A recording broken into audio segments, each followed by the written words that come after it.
Welcome everybody here in the room and online. It's a pleasure to be here. 2 years ago, I got a call from a rather new public speaker who said she needed help. She sent me a video of herself during a past engagement and said, "Watch this and let me know what you think." So I watched the video that she sent me. And after 31 minutes and 45 seconds, I could tell that this particular person had a powerful idea to share, but unfortunately, her message did not land. There was no attempt to get the audience's attention. There was no attempt to get the audience to even care. She was very inward focused, very focused on herself. She was not audience focused. Everything she spoke about was all about her. I. Her stories were way too detailed and they had no point. So it got a little bit boring.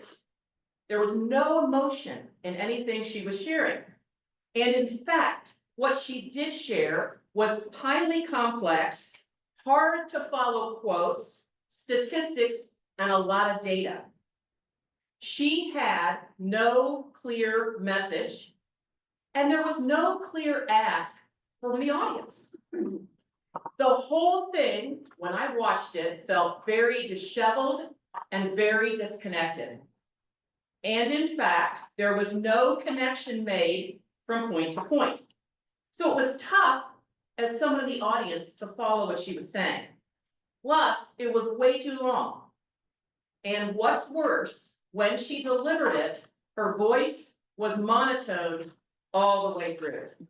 Now, deep down, I knew there was a lot of potential here, but she was making zero impact, and she was getting no results.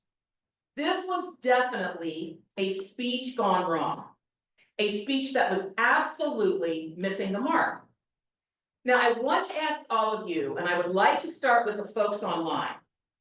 If I were to guess, all of us have been in an audience at one time or another where we heard a speech go terribly wrong. So I'd like you to reflect on what you've experienced, what you have seen out there that totally misses the mark, and why. Dr. K, are there some folks who are raising their hand online that might have some ideas to share about what they have seen that absolutely misses the mark? Adrienne Wilson has just raised her hand. Adrienne, do you want to come off mute? Yeah, thank you so much.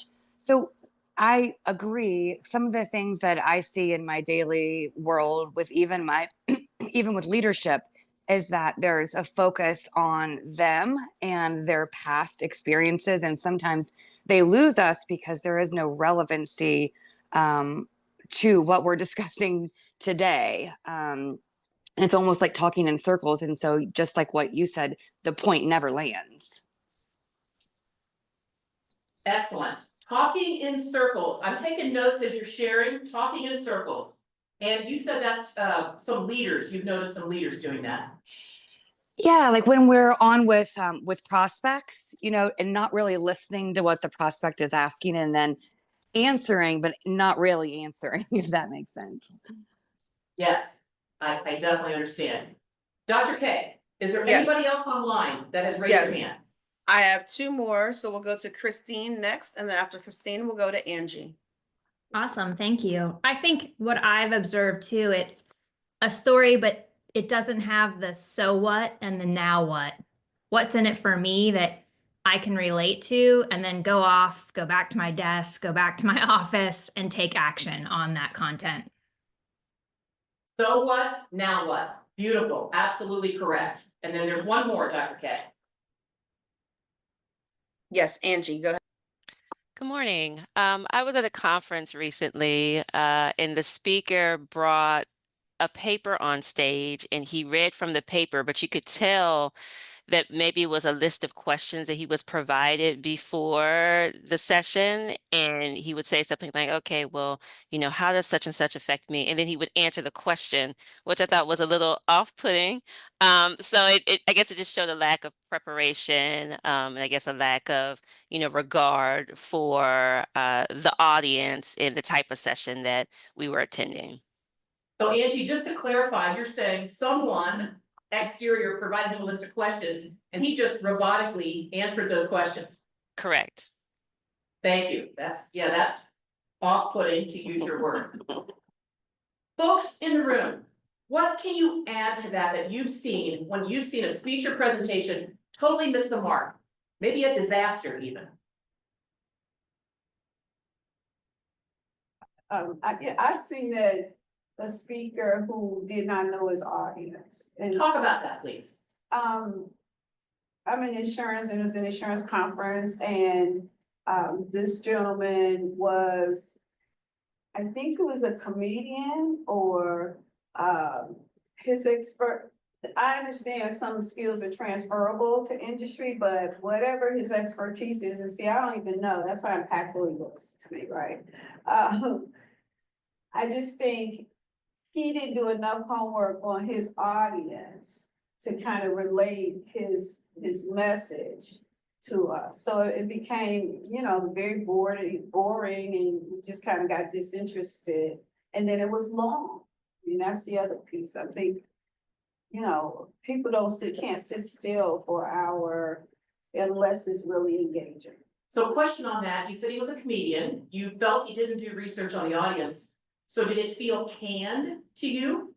Yes, like that's what he always does, regardless of who his audience is. Yes, that's a great observation and that is problematic every time. Yes, Dana. Yeah, I was gonna say, just in regards to the not knowing your audience, I worked for a company that would have town halls, like for the whole organization. However, the whole presentation was kind of like sales related, like really directed towards one portion of the company, whereas the company also had warehouse workers and all kind of other individuals who were there, but it was very targeted lingo and different things that not everyone in the organization would pick up on. So that kind of goes along with, knowing your audience. And I would also say, if it's going to be long, to also make it interactive. Yeah. I hate sometimes if you are listening to something or just not engaging the audience, asking questions. Even sometimes you get those speakers that are like, if you agree with this, stand up, just making sure that people are still like engaging with the conversation. Excellent point on that in terms of knowing your audience. If you do that and you just talk to sales folks only, how do the rest of the people feel? They feel left out and your message definitely isn't gonna land. You're not gonna affect them in any way. You've left them out. Great observation. Yes, and could you introduce yourself? I'm Michelle. Michelle, nice to see Nice you. meeting you. I've seen when speakers are doing a talk and then the people in the audience derail the speaker. Ooh, talk about that for a minute. There's been a couple of times I've watched where someone might have, one person will have the whole, all bunch of questions and almost take over the whole, it becomes about them and not about the rest of us learning about the topic. They don't know when to be done, is what you're saying. They start, and the speaker gets off track and everything gets into a disaster. All of these were different and we've all experienced them. So this is a real thing, this is a real problem. Other things that I would add to that, have you ever seen talks that appear to be like a patchwork quilt? Where you can tell they've kind of tried to pull things off the shelf? He's nodding. I bet the folks online are nodding too. They pull things off the shelf and they jam it together and they say, this is my presentation. Not the way to do it. The data dumps. And then what about the speakers who tell you how the sausage is made? Last night when I was working on my presentation, da da da da. Nobody cares. First of all, you shouldn't have been working on it last night. Let's start with that. But nobody cares how you made the sausage. Get your message out there. So that's a disaster when they give you that backstory. There's plenty more that are going to come up as we get going. So what is the root cause of all these disasters? We recognize these are problems, but yet we still experience them. What is the root cause? It is because that most people do not follow an intentional process when they plan the speech or presentation. So this is why they struggle. They waste so much time. And in the end, if they have not planned well, their speech or presentation absolutely misses the mark. I want to tell you about a young woman that I worked with. She is an up and coming leader. She is fabulous and amazing. She was part of a leadership group that got specific leadership training in a cohort. And so her classmates said, we want you to deliver the graduation speech in front of all these business leaders. So you could really think about this as her coming out party. So this was an opportunity for this business community to look at her as a leader. And so what was she going to say? So of course, she did a little bit of homework and she said, well, last year, the year before, they told me I need slides and I need to tell them all these things we did during the cohort year, all the places we visited, all the things we did, almost like a laundry list. And so people were telling her to do this, her boss was telling her to do that. She had some other ideas of what she was gonna do. She had a total mess in front of her. She said, what do I do? This person's telling me to do this. This person's telling me to do something completely different. My communications team is telling me something else. She was spinning. She was really, really anxious and spinning because she didn't know what to do. So I worked with her for 1 hour and I told her, I said, what's the outcome? What do you want to get from this? You're not just checking this box to be the graduation speaker at this particular leadership academy. So once we started asking the right questions, she was able to put all that noise to the side, pick a lane, and she was able to deliver remarks that made sense.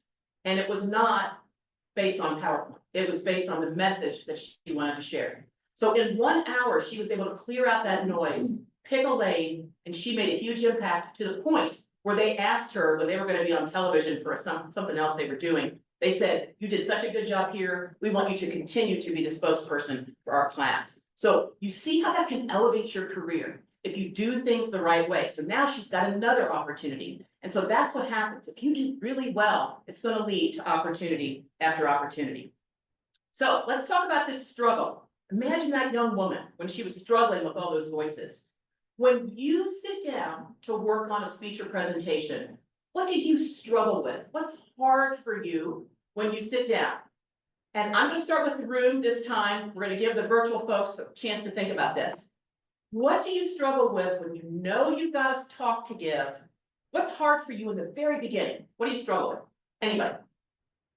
Yes, Michelle. Sometimes, well, if you're doing a client presentation, sometimes they don't always give you enough information. Who is they? Talk about they. The client that you might be presenting to. Okay. About themselves or tell me more. About what exactly, I mean, you might have a general idea of what you're trying to solve, but they sometimes will invite people at the last minute. And then you're like, hey, it's, a surprise, it's not great. It's a surprise. Okay, so they were supposed to provide information, but they didn't? Is that the deal? Yes. So you feel, how do you feel? You feel A little lost. a little lost? Yeah. Jarred, a little anxious? A little bit. I just don't know who I'm presenting to and why they're there. I know why the original group's there, but the new folks, when they do that, I know they want to be inclusive, but that's kind of not really what we agreed to. So you're saying the puzzle pieces were here and all of a sudden we've got something else here that doesn't fit what you had prepared, okay? Right. What else? When you sit down to start thinking about what you're gonna present, what's hard for you? What do you struggle with?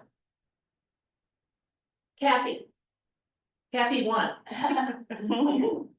I would say knowing the secret sauce, I guess, for how to make the transition into, 'cause you don't want to go straight into business, but you don't want to spend too much time on how's the kids, how's the mother where you are. So the transitions and the length of time to take those transitions really, because I could talk about kids, family and all the things all day long, but I think for me and my personality type, getting straight to business seems a little bit harsh. But then again, at the end of the day, like based on my receiver's personality type, we did the personality types at work, so we have our heads on the outside of all of our offices, so I know when I walk into certain people's offices, like, they just wanna get to business. They don't want me to ask about, but when you're presenting to, to a new audience, sometimes it's challenging to understand the depth that I need to put into that. the depth in terms of, I heard you say transitions. I also said, what's the secret sauce to opening? Yes. Like, how do I open How with do you impact? open, if you can engage and right away, yeah.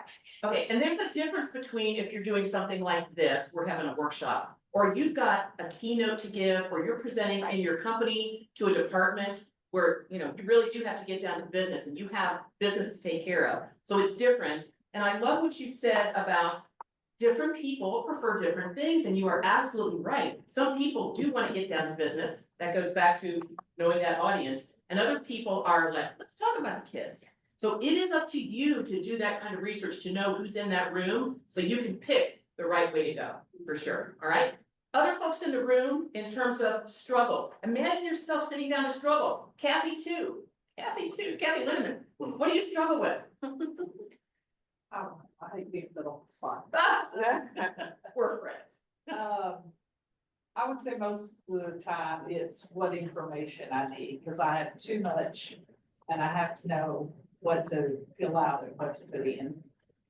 That is a classic problem, having too much information, because you have a lovely company, you've got wonderful experience and wonderful products and services.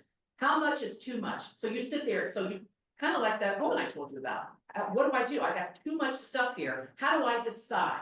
How do I decide without leaving something out? That is a classic problem we're gonna address today. Dr. K, I'm gonna move online. Are there some folks that have struggles when they sit down to plan their presentation? Let's see, anybody want to raise their hand? While they're thinking, I would say one of my struggles is making sure that I'm not putting too much information in, so there's not information overload. Information overload. So you are thinking of your audience, Dr. K, right? Yes, and I do see a few hands raised. I will go to Adrienne Wilson first. I think for me, I stress that I'm not going to keep their engagement. How do I incorporate humor with, with the proper teachings? And I always come away feeling like, oh man, I wish I would have said this. Or so I just kind of stress that I'm not going to, I'm going to miss something. I want to call everybody's attention to the first word she said, which is stress. Stress. I am not going to keep their engagement. So you're worried about that. You're anxious, right? Yes. That's not a good state to be in, to be worried and anxious. Who else, Dr. K? You mentioned another hand? Yes, next we will go to Anisha Bailey.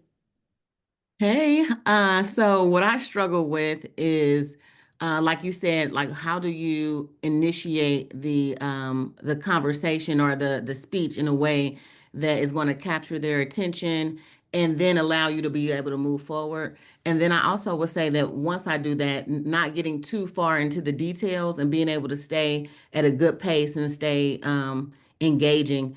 And with that engagement, it's like how do you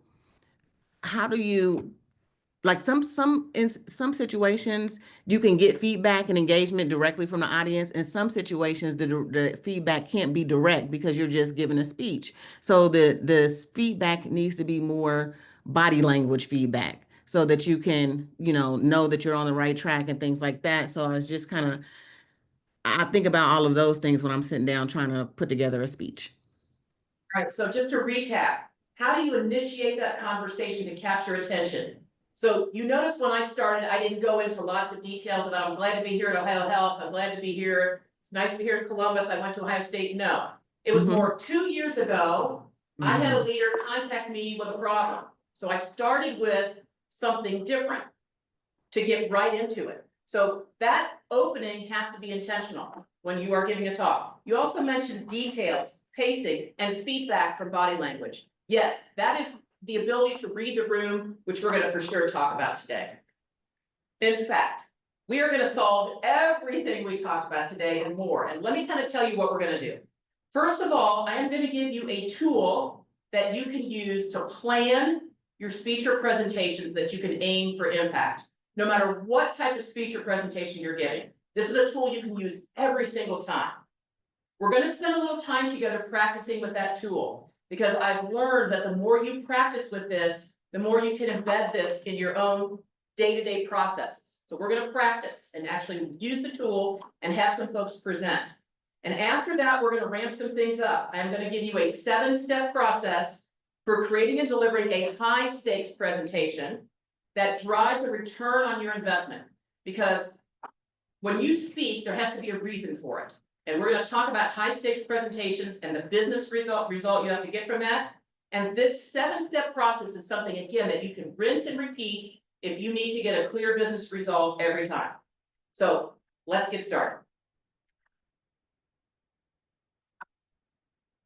And I'm frozen, Dr. K. Point it to the laptop. Ah.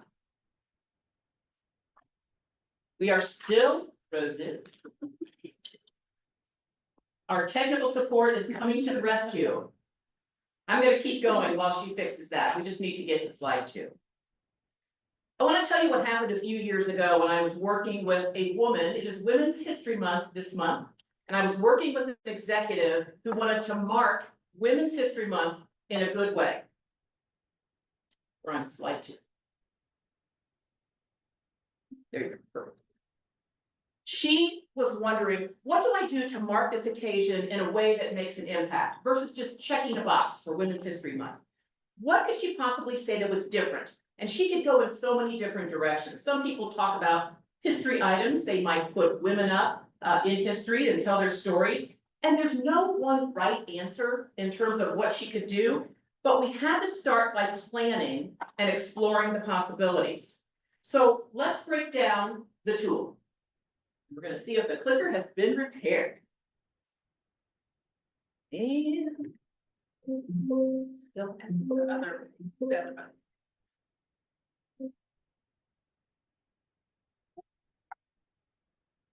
I would like folks to look at the worksheet that we passed out.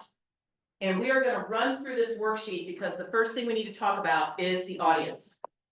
So the side 1 has the text on it. We're gonna step through this tool. I'm gonna teach this tool and then we're gonna apply this tool. So the tool that I am presenting today is called AIM for Impact, and it's very simple. A is for audience, I is for intentions, and M is for message. Let's break down the audience piece. When it comes to audience, job 1 is to analyze your audience, to connect with your audience so you can change them in some way. Like I said, when folks came into the room, when the audience comes into the room, they are thinking and behaving one way.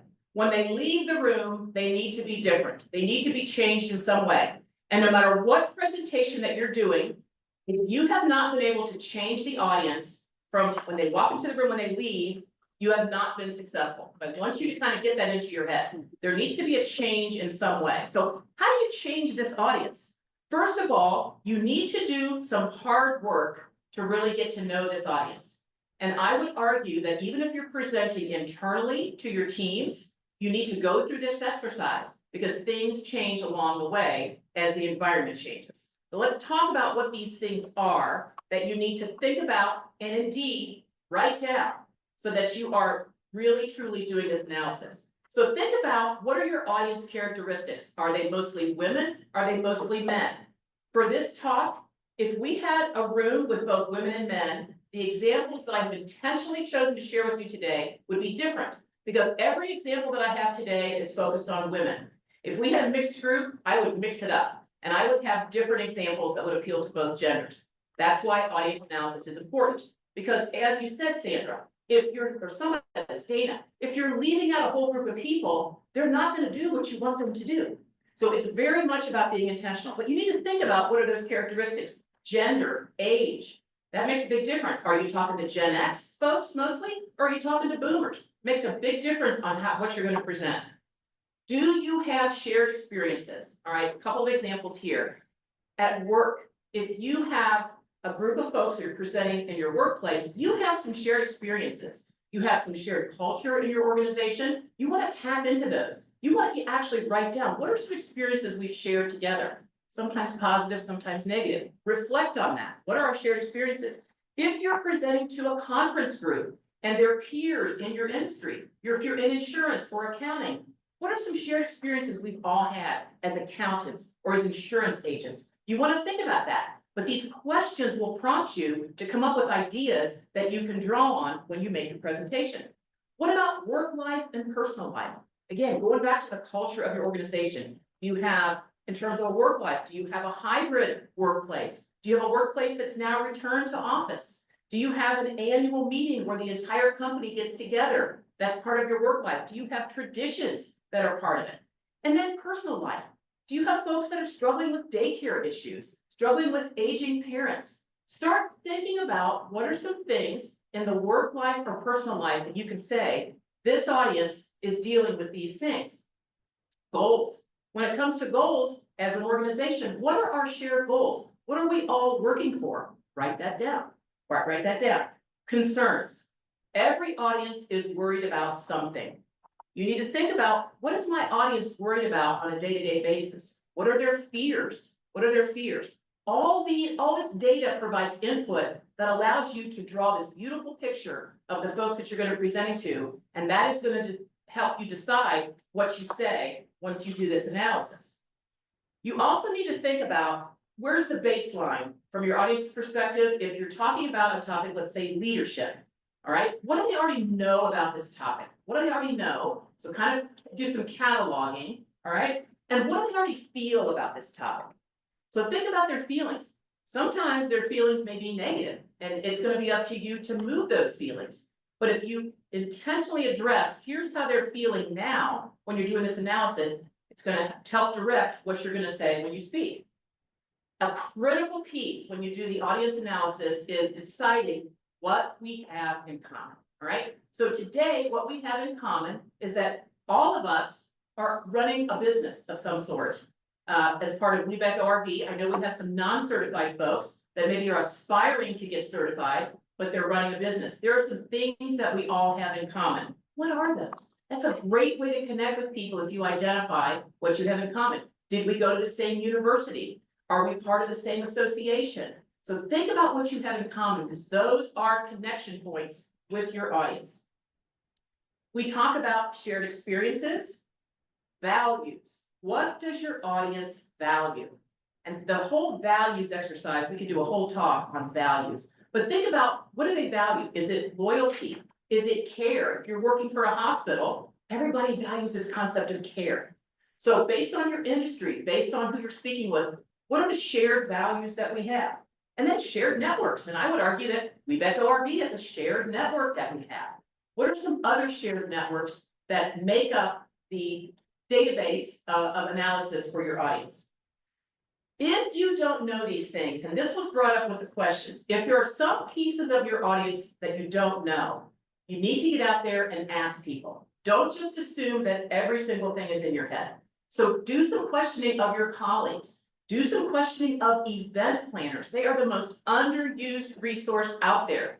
Have a call with an event planner if you're speaking at a conference, and really do a deep dive in the audience, because those event planners know so much.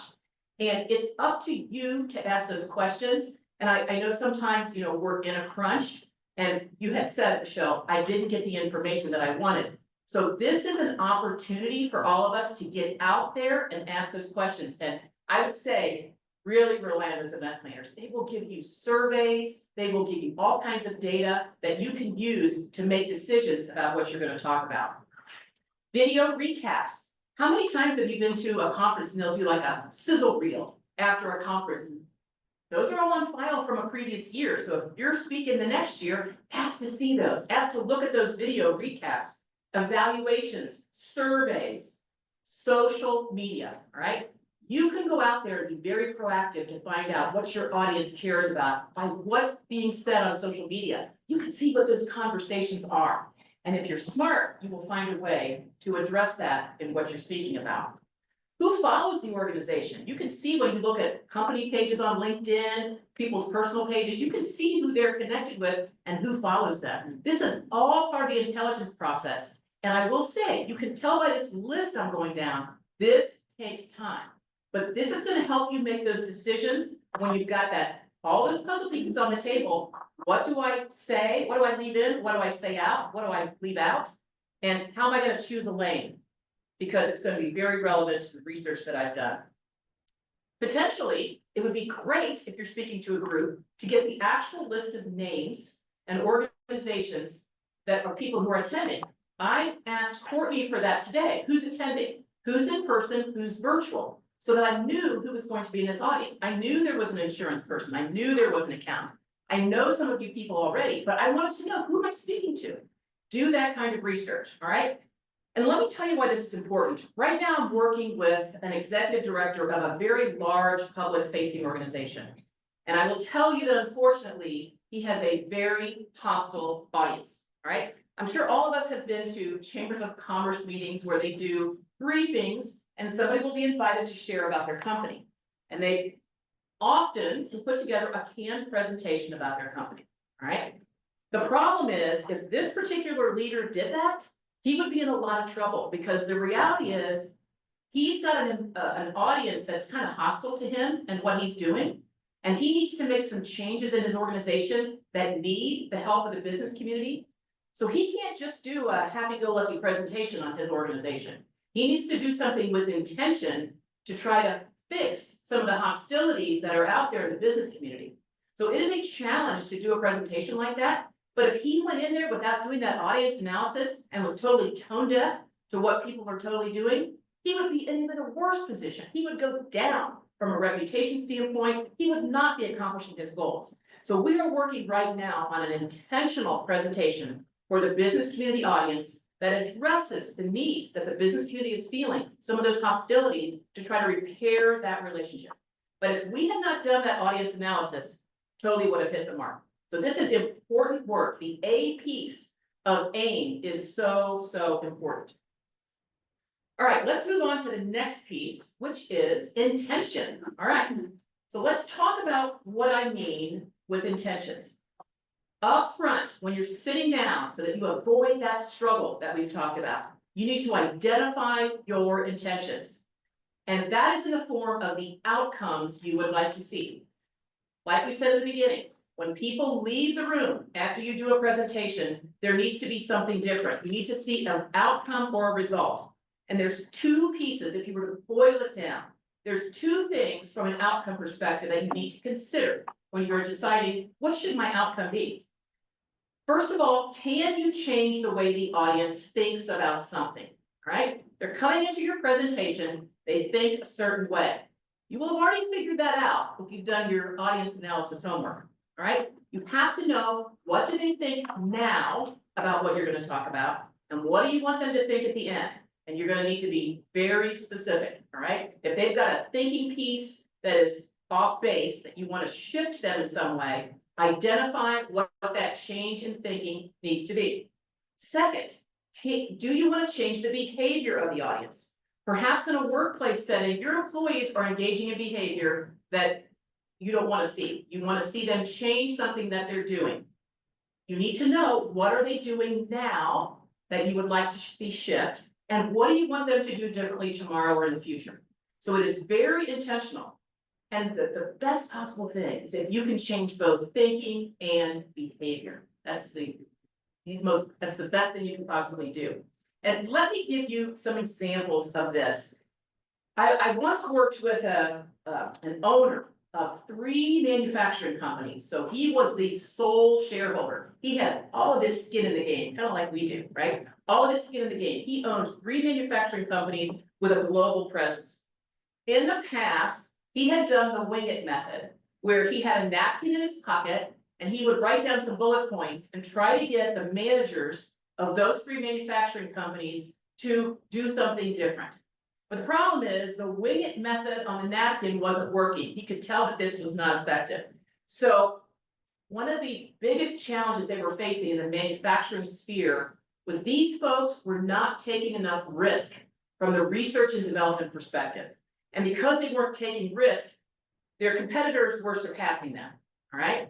So what do you do to change the way the managers think? They're driving the risk from an innovation standpoint, from an R&D standpoint. So I worked with him and we kind of brainstormed some things. He and his wife had attended the Olympics like maybe 10 years ago. And so by knowing him, I was able to draw that story out of it. So we talked about the Olympics and we landed on a story about ski jumping. And I don't know if anybody here has ever seen the movie Eddie the Eagle. Has anybody seen Eddie the Eagle? Okay, Courtney's seen Eddie the Eagle. I don't know if folks online have seen it. You know, Courtney, that Eddie the Eagle, the gist of the story is a man who knew nothing about ski jumping decided to get himself trained as a ski jumper and get into the Olympics. And by golly, he did. And this movie, if you get a chance, it's probably on Netflix. It's really something else. But he took so many risks. He knew nothing about ski jumping. He just wanted to be in the Olympics in the worst way. He took so many risks to get there, and if you follow that storyline, it was amazing. Of course, he didn't win a medal, but it was just an amazing story to see the process that he went through. So we based the whole speech on risk-taking on Eddie the Eagle and told that story about how a ski jumper takes risks. I mean, just to go off a cliff, it's a big risk. That metaphor of ski jumping stuck with those managers. And they took that message and said, I feel empowered to go now take more risks, because they could tell that the owner was serious. He wanted them to take risks. What's more serious than ski jumping in the Olympics from a risk-taking standpoint? So I'm telling you this because you see the intentionality behind this. One message was risk-taking. The outcome, I want my managers to take more risk. By embedding that in a metaphor, it made all the difference versus the wing it with a napkin method. All right, let's move on to the M part of AIM, which is message. This is also a very challenging part, but it's a part you have to get to while you're in this planning stage so that you don't face the struggles that you have all shared. Let's talk about what makes up the solitary message. And I'm going to say that again. The M part of message requires a commitment on your part to commit to a solitary message. Everybody here has shared, oh, I say too much. I don't know what to say. It's too much. How do I decide what to leave in? I would encourage you, as you're working on your next speech or presentation, to commit to one message, one thing, such that when folks leave the room and they say, what did Sandra speak about today? They can repeat what that solitary message was. And I would argue, if your audience leaves and they are unable to repeat what your solitary message is, you have not succeeded.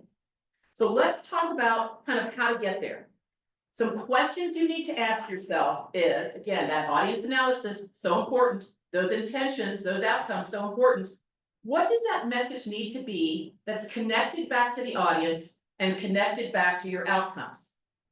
You need to decide on what that solitary message is before you start to outline a script and design your presentation. You got to start with that end game in mind, that solitary message. The solitary message should be unique enough to get attention. There should be a little twist to it, maybe something that they haven't heard before, something that only you can say based on your experience and your knowledge. And then, do you have enough content to actually support your solitary message? And I'd like to talk to you about egos, logos, pathos. Right? If you are trying to persuade an audience to make a change in thinking or behavior, there's 3 elements that you need to consider. One is egos. Egos is the reputation of you as the speaker. What gives you the authority and the credibility to be speaking about this issue? That's why your speaker introduction is important. That's why this ability to build trust and connection with the audience is so important, because the folks in the audience need to see you as somebody they can trust with this message. So there are things that you can do when you speak to set yourself up that you have the agency to be talking about this topic at this time. So egos has to be part of it. We need to intentionally consider, how do I make sure the audience knows that I have the authority, the credibility, and the reputation to speak about this so I can build trust and connection. The second piece is logos. You need to have a logical argument. In the beginning, some folks shared that speakers were going in circles. I believe that was the item that was shared. They're going in circles. That is not a logical argument. Audiences don't like when you go in circles. They're off doing their grocery list when you do that, okay? So a logical argument, how are you going to get from the beginning to the end? There needs to be a logical pathway to get there. Circles won't cut it. The third piece is pathos, and by that is emotion. How are you going to inject some kind of emotion or feeling in your speech or presentation. And I would argue that even if you're doing something that is business focused, there are ways to interject emotion that make a difference, because facts alone will never persuade. If you can introduce stories in your talk, if you can introduce feelings in your talk, there's so many ways to do this. That's gonna be the secret sauce to get people to do what you want them to do. But it requires intention. How am I gonna interject emotion into this? Am I gonna open with a story that's kind of a tearjerker? Am I gonna tell them about my personal journey that maybe ended in failure to get them to feel something? Am I gonna celebrate a success that we've all had as an organization? Those all provoke emotions. And you need to be very intentional when you do that, because all these things add up at the end to a successful presentation, all right? One that changes thinking or behavior. The solitary message that you land on must be something easy to remember and easy to repeat. Like I said, when your audience leaves the room, if they can't repeat what your point was, you have not succeeded. So you have to make it easy to remember. And often it's repeated throughout your presentation, almost as a rally cry. Hey folks, this is what we're shooting for. And I'm gonna give you some examples of what that looks and sounds like, all right? Your solitary message needs to involve your audience. Remember in the very beginning, we talked about the whole I that the speaker did? She had no solitary message that involved the audience. Your solitary message should involve the audience in some way. And let me give you some examples of that. I worked with a leader a couple years ago who was talking to a healthcare organization, doctors, physicians, nurses. You talk about, an amazing audience, psychologists, psychiatrists, but they were all concerned about the healthcare of the community in Texas, all right? So very distinct audience. And she wanted to talk about what a difference inclusive leadership makes to get folks to get the healthcare that they need. So think about the topic of inclusive leadership. Where do you start with something as big as the ocean? How do you possibly cover it all? So working with her, you can explore many different ways. And so we landed on this as the solitary message. Curiosity is the muscle of inclusive leadership. Curiosity is the muscle of inclusive leadership. Her entire talk was focused on the value of remaining curious as a healthcare provider so that you can get the right answers from your patients to treat them the right way. The entire thing was focused on curiosity. So do you see how easy it was to let all that other stuff fall away? Focus on curiosity. They left with marching orders on how to change how they were talking with patients to become more inclusive leaders. So it made the process so much easier because we didn't try to boil the ocean of inclusive leadership. We focused on a single path. And when folks left, they said, I loved what you said about curiosity. I now know that I need to be more curious to get to what my patients need. That's what we wanted them to do, change the way they think or behave. So that's one example. Here's another one, and I'm going to read you some examples of this.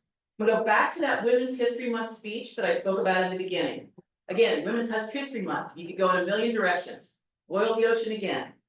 We picked one element. Here was her single solitary message. We need to recognize and affirm the voices of women. We need to recognize and affirm the voices of women. The entire speech talked about, and I'm going to read you some of it, the problems that happen with women in the workplace when we're dismissed. So she focused on a single problem in the workplace. This is a male-oriented workplace, so it was a real thing. And she focused on one piece of behavior she would like to have changed. Recognize the voices of women and affirm the voices of women. That's all we worried about for Women's History Month. And it was a great way to, again, try to get that behavior change. Working with some folks doing a ribbon cutting for a new building. Sounds like the most boring thing you would do. We've all been to things that are perfunctory. Ribbon cutting, love the building, it's got X square feet. It could be horrible, or it could be wonderful. Because at this particular event, this was an innovation center. And they were basically saying, welcome to our new innovation center. So what could you do with a ribbon cutting speech? Our doors are now open. instead of talking about the square footage and the HVAC systems and 10 classrooms and we're glad to be here and shaking the governor's hand, the governor was there, all that good stuff. The message focused on, with this innovation center, now we can deliver the American dream to even more people. So we focused the whole building dedication on the American dream, that because we've got an innovation center, all these people are going to be able to achieve the American dream. So it was really a feel-good speech about the impact of this building and didn't focus on the facts and figures of the classrooms and all the stuff inside. So people left feeling awesome, like there was so much potential and possibility with a simple grand opening ribbon speech. But that's the single message. Now we can deliver the American dream to even more people.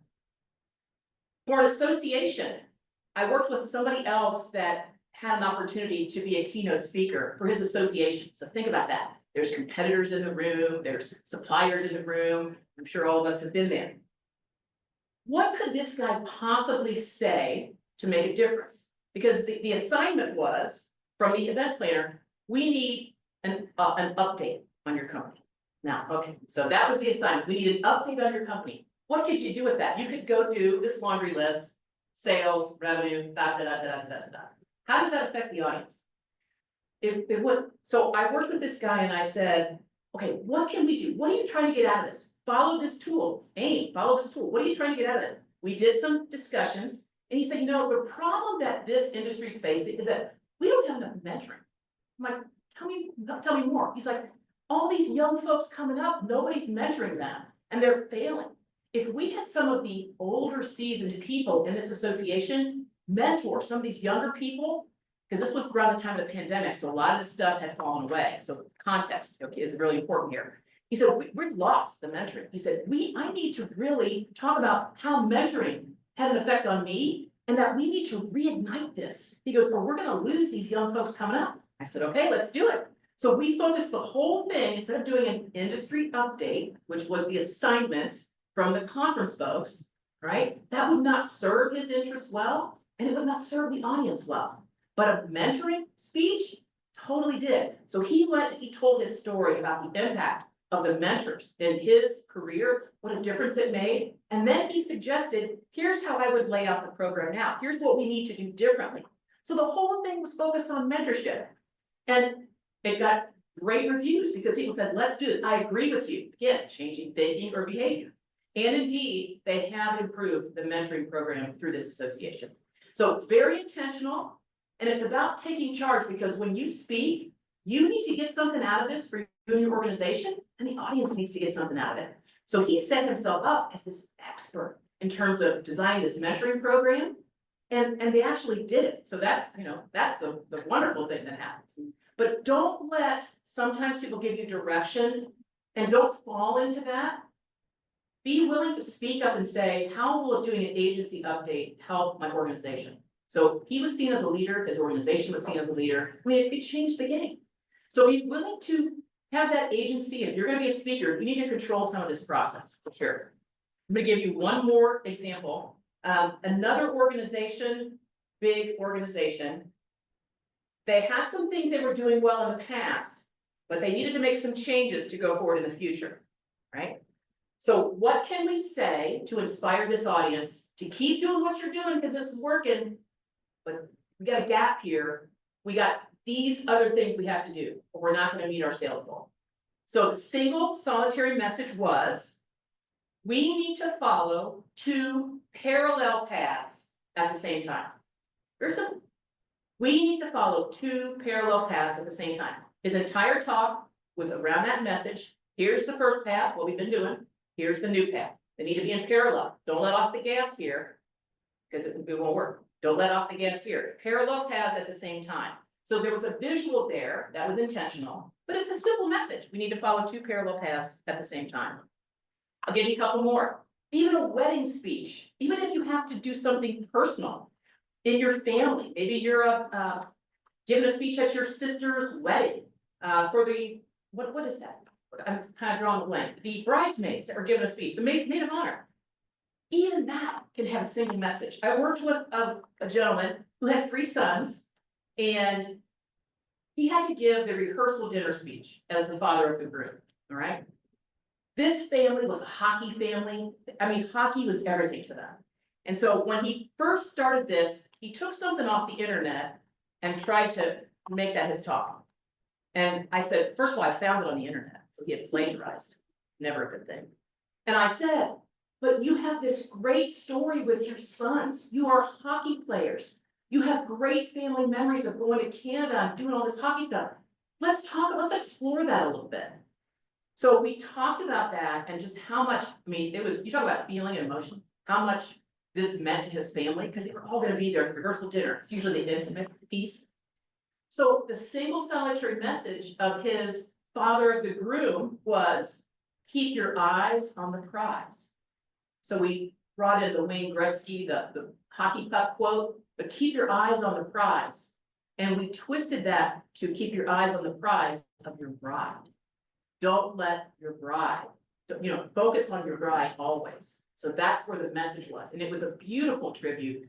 He talked about the relationship between his son and his daughter, but it was only he could give that speech because we brought in the hockey elements and the memories that everybody knew. So shared experience, right? Keep your eyes on the prize. So that was advice from a father to his son. Keep your eyes on the prize. And it was a very emotional thing. So that gives you some example of how those single solitary message, it doesn't matter what speech you're given, there's always a way to come up with a single solitary message. Now, if you do this, and I would now shift to saying when you do this, because I would love to see all of you start doing this when you plan your speeches and presentations, what is the payoff? All right, there's gotta be a payoff to changing how you're putting together your talks. It's gonna allow you to proceed with confidence in your content. How many times have we heard women saying, I'm not confident to do this, imposter syndrome? Confidence is the biggest thing I see when I work with women when they speak. Confidence is there, and I've got a whole other thing I do to kind of hopefully fix that problem. If we have more time, we do it. But getting this right is gonna give you that boost of confidence when you speak, because you know you've been intentional with your audience, your intention, your outcome, and your message. You are there for a reason. Confidence goes up. It also tells you, and we've talked about this, what to put in your talk and what to leave out. If it doesn't drive toward that single solitary message, leave it out and you can feel fine about it because it's not leading you toward your goal to change their thinking or behavior in that one aspect. And this, ladies, will stop a speech from going bad. All the things we talked about at the beginning, where we've seen disasters happen. If you follow this intentional process, it will stop your speech from going bad, going wrong. All right? Now, I'm going to walk through an example, and I'd like to share this with you. This is the Women's History Month speech. I'm not going to read you the whole thing, because there's a lot to it. But I'm going to read you some excerpts so you can see the power of this. When you focus on one thing, when you've done that audience analysis, when you have an outcome, you're trying to solve for some problem, you want to see an outcome, and you've got one message, right? What does that sound like? For context, this is an organization with 65,000 people, a male-dominated industry. Women are an anomaly. Things are getting better, but it's definitely male-dominated, all right? Women's History Month, how do you get people to pay attention? She started with music in the beginning to draw people in. So they were playing music at the beginning of this event. And so she begins like this. If you listen to the lyrics of our opening song, you heard India Ari sing that inside my voice, there is a soul, and in my soul, there is a voice. Today, as we celebrate Women's History Month, we feel purposely driven to recognize and affirm the voices of women. There you hear it, right up front. Recognize and affirm the voices of women. Because sometimes in the past, women's voices have not always been heard. So you see, she sets up the problem. She sets it up like, this is what I'm going to talk about, folks. Not anything else. I'm going to focus on one lane. Then she goes on to tell a story, and I bet all of us have perhaps experienced this, about how she was in a leadership training with a lot of men, she was the only woman and the only woman of color. And she says, but I was. And she tells a story about they were doing a business simulation. They had to solve a problem. And so the team had to contribute ideas. She contributed an idea and it was dismissed. Later on, one of the guys said the same exact idea, and they said, great idea, let's do it. I mean, how many of us have had that happen? Yes, exactly. So we know. So she tells this story about what she endured. And then she goes on to say, it may be quite unintentional, but sometimes a woman's voice is taken as a whisper and later reframed and reclaimed by someone else. Other times, a woman's voice is simply dismissed, discounted and disregarded as unimportant, insignificant, irrelevant. It happens. Because even in 2022, traditional gender roles still can feel pervasive. At times, there still can be doubt and hesitation about what women know and what women can do. When women's voices are taken as a whisper or simply dismissed, the consequences for women are huge. We withdraw. We question ourselves, what did I do wrong? We wonder if we are really entitled to be where we are. And we are less likely to speak up the next time because we do not trust that others will hear us, treat us fairly, or value our ideas. In a business relationship, in any relationship, nothing is more important than trust. So when trust is broken, when trust is lost, our business suffers. We lose. We miss opportunities for innovation because all the great ideas that women have won't even make it to the table.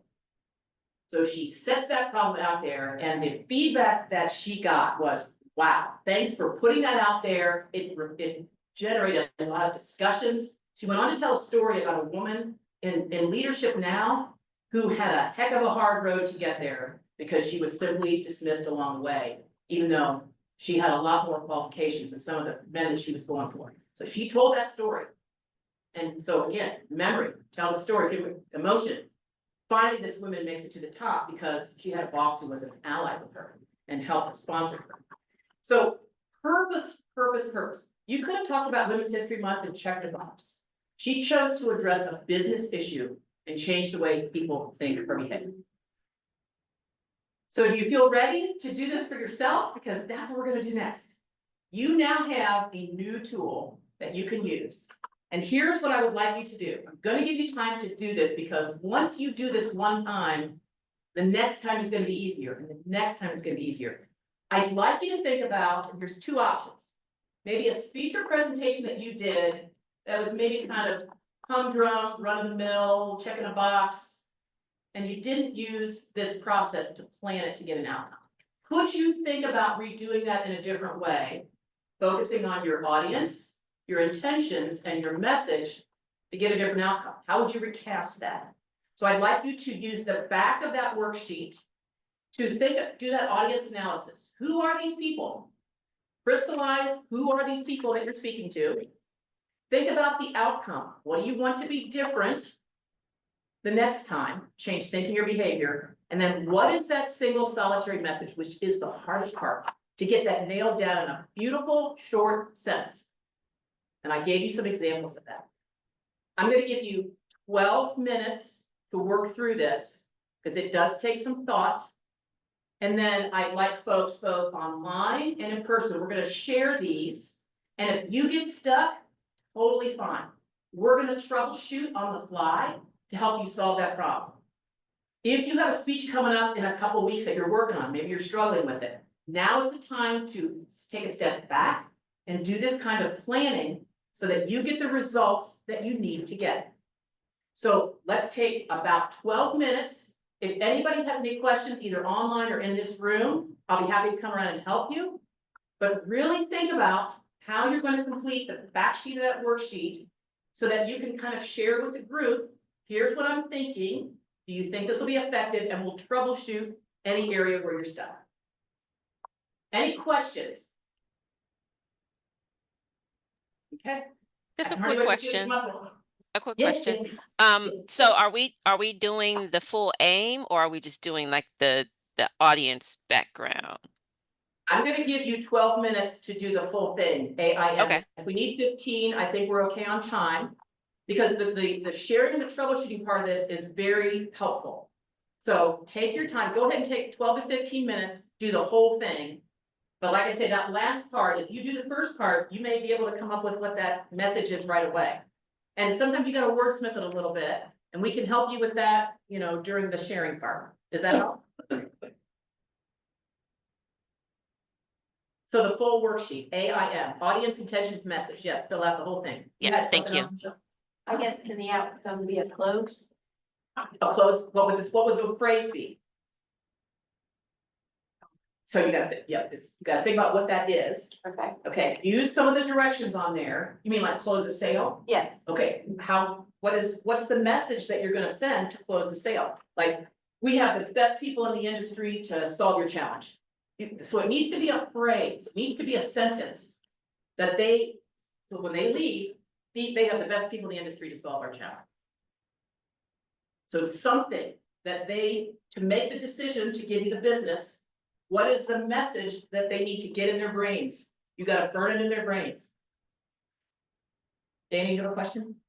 Just thinking. This takes thought, but again, we're trying to avoid the struggle. This will help you avoid the struggle if you go through this exercise.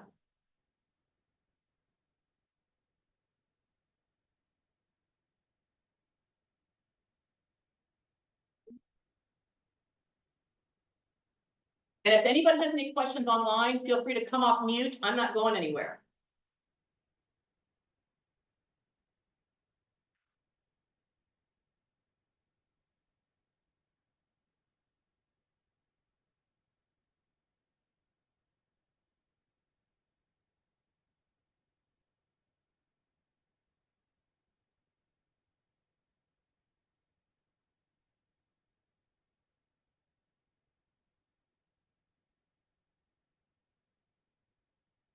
Shared with you today, so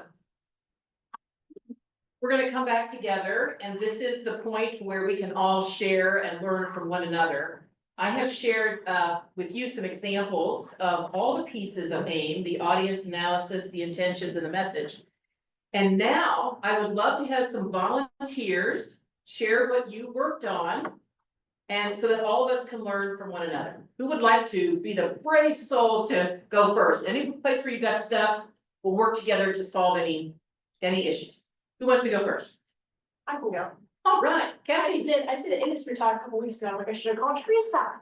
an industry talk. Okay, so could you begin by giving us the context so that we can hear where you're starting from? Start with your context, and then you get into the audience intention Okay, message. so the context, I was getting interviewed by, it's an organization I'm part of within the industry. So I was actually getting interviewed by the person that runs that organization. So it's an education cohort, I would kind of explain that group would be. So we have best practice shares, we get together monthly for different, so I was the guest speaker for the webinar. Question, Yes. was it a fireside chat? Yes. It was a fireside, this is important, I was guessing that's where you're going. So a fireside chat, then you still have to prepare for those, I just wanna say, all right, fireside chat. I pulled my notes out, I was like, I know. Okay, so it's yourself, you're being interviewed by somebody. And tell us a little bit of the context, were you given the questions ahead of time, did you craft the questions? He gave the questions.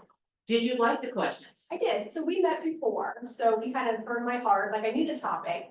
So we had met in the fall and he was just talking about, like, interviewing me about the organization, just to get to know you on a business level, no intentions of running, you know, a webinar or doing any education with him. And then just after conversation, he goes, you know, you really have a good message to share with the industry.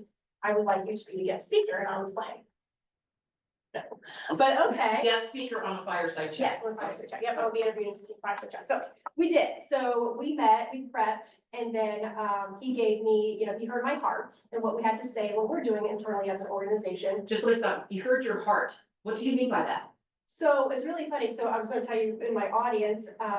So what we're talking about is employee relations in a male-dominated small business, day-to-day grind business owner.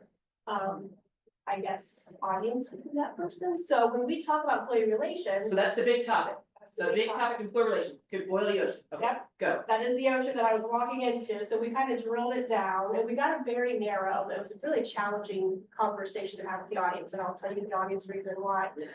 So anyway, he prepared the questions, we went over them. kind of, and then I did my own, and so he really didn't know what I was gonna cover, you know, during the presentation, so it was nice. But I didn't very fast.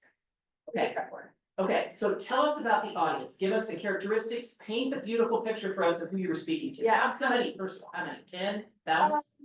I think there are like 25 on those recorded, so it's gonna be watched probably a couple hundred. Okay, so 25 live, 100 total watches. Okay, all right. Yep, so they're all janitorial business owners, mostly all male.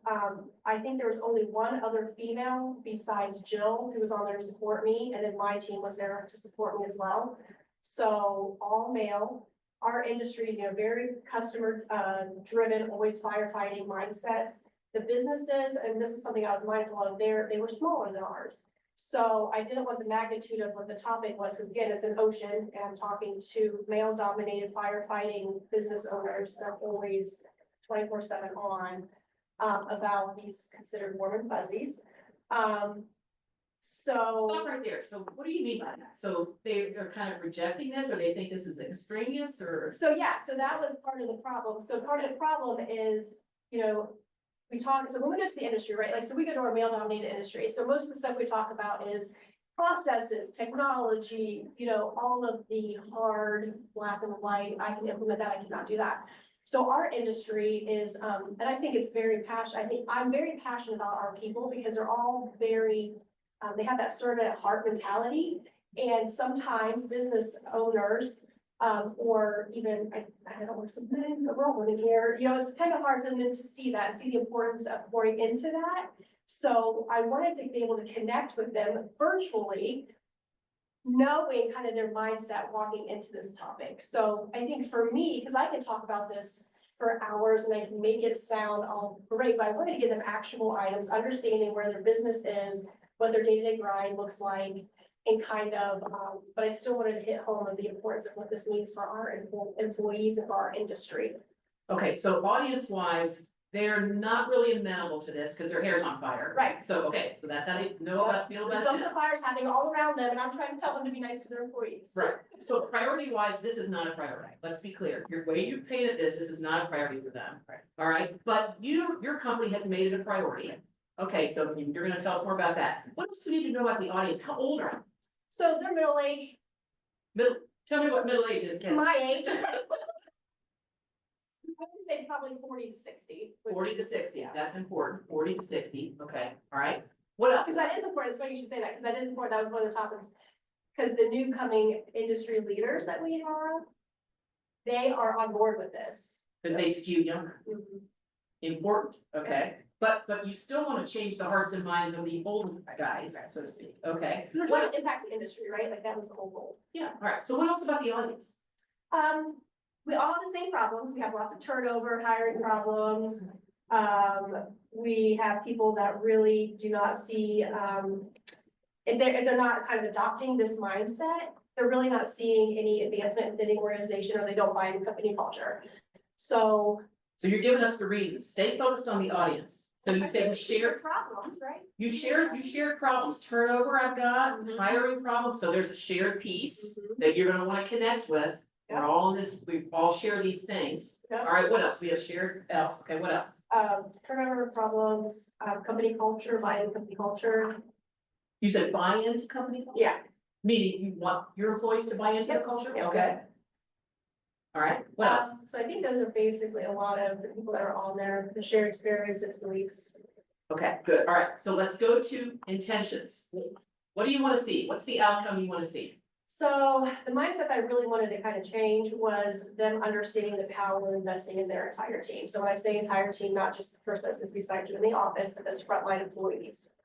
So the power, talk to me about that, the intent, the outcome is, what's the business outcome? Lower turnover, and I gave data. So I did give data on turnover, percentages, on cost reductions for recruiting and employee engagement increases. So three things. So there's three business outcomes that they can get from this if they do what? And the fourth one was the customer turnover as well, so not only was Customer that an internal, focus, but I made it as a customer retention is what I kind of worded it as, and retaining more customers and lower turnover. So are you kind of identifying a gap here that's affecting your bottom line? Yes, Because you just pointed to 4 metrics that you've identified a gap that's affecting their bottom line, at least that's your hunch. Yeah. Right? Do you have proof of that in your own company? yes, and I delivered those Okay, percentage points. so your outcome is, you want to see them, and is it a program you want them to do, or what is it actually? So I basically taught about our programming is how we worded it and what we're doing, and I really tried hard, and I think I got really, because I heard somebody came up with me and they're like, that's a lot of work, and I'm like, that's not what I want you to hear. Ooh. So they, I was trying to be very high level bullet points, but I said, here's what we're doing, and this is why it's important to us, but make it your own. You might not, what I'm presenting on is 10 years worth of work. And if you haven't started yet, pick out what your why is, and what that, I set a lot of data-driven impact points or impact points that they needed, and what can they go with working with the goal in mind, working backwards to make an action work. So you have a 10-year track record that this has worked. Yeah. And you can show that 10 years ago, your bottom line was this, and now your bottom line is this, and you attribute this to this employee Yeah, but I relationship. only showed 3 years. I showed post-COVID world. Sure, okay. So what is your solitary message? So I didn't really have one. That's funny. Like I did, but I kept repeating things. So I tried to put it all in one. It's our job as business leaders to create an environment where growth and personal development.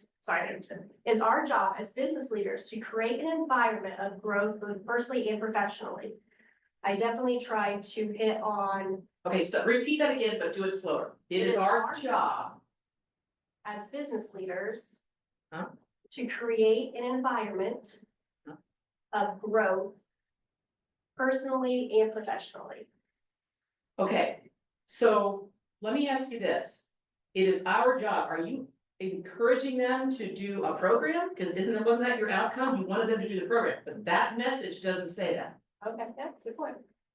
So how could you, it's hard because it's almost like you're dancing around it. You have an amazing story. You've got 10 years of data. You've got something to share with these people. It's amazing. Yeah. So how could you make that more direct? What do you want them to do?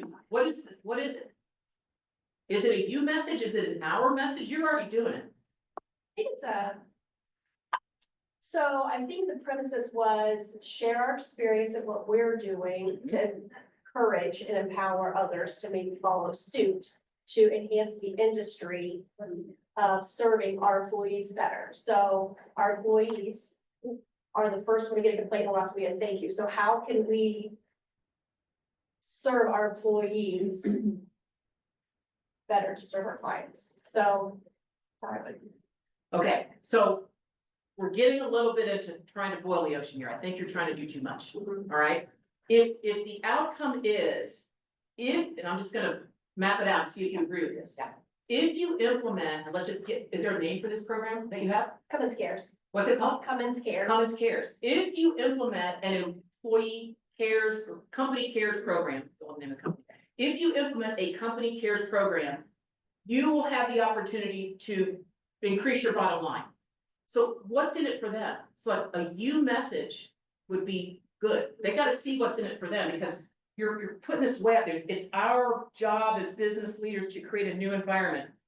That's too vague. Yeah, that's a good point. Too vague. Can you make it specific to what you want them to do?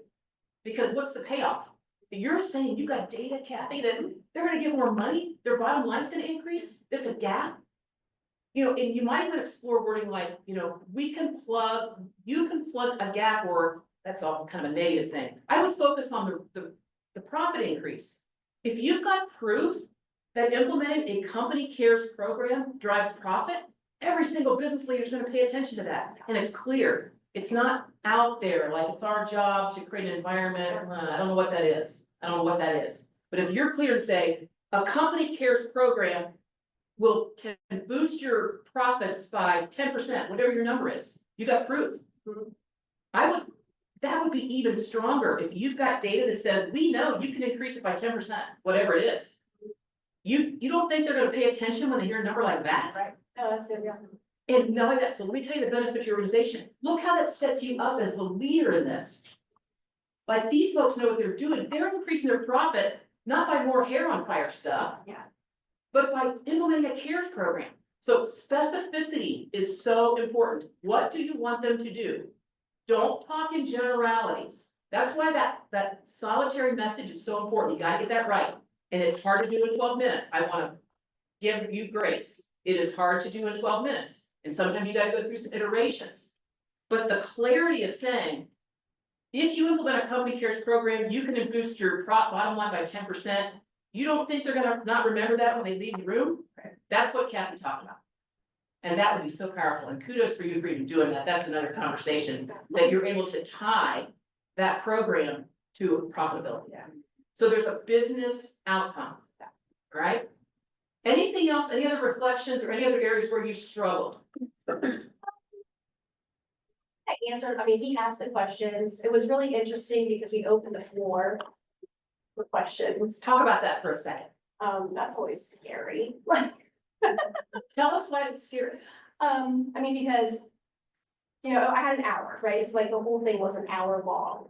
So, some of the questions that they asked were very specific to their organization. Yeah, in the weeds. Right, and, you know, and I didn't understand, I didn't think they would, because my whole goal was, you know, encourage them and ignite maybe a fire and have them excited to do something, to move the needle for this, and whether it was their bottom line or customer retention or whatever. They gave me scenarios of like, hey, well, how would you fix this? I mean, there were 3 of them. So that was a little bit challenging. I don't think I was ready for that. Yeah. You know, so I think I basically, I kind of just said, you know, for us, this is maybe how we would look at it, but let's talk offline. Yes.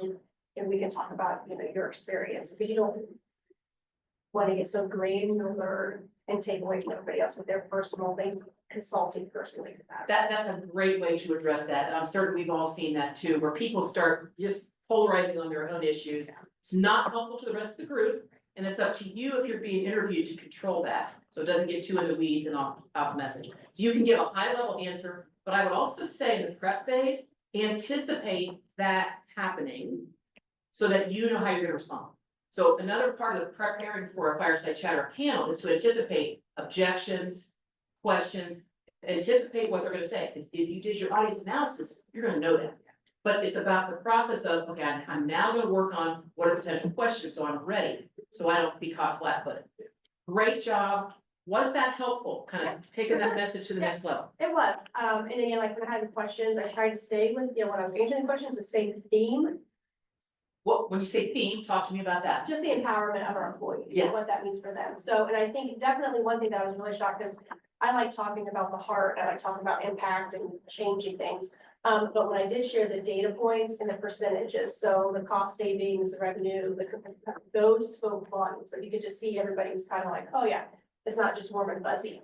So that was a really good thing that we incorporated in there to show, like, we talked a little bit, we showed the data, and then we kind of revisited some of the programming for that. Another piece you can add, if you remember that emotion piece about certain, there's a story with Cummins Cares that talks about the impact of something on this employee. That would be important because they're gonna remember that. And I would also encourage you, Kathy, to call it Cummins Cares.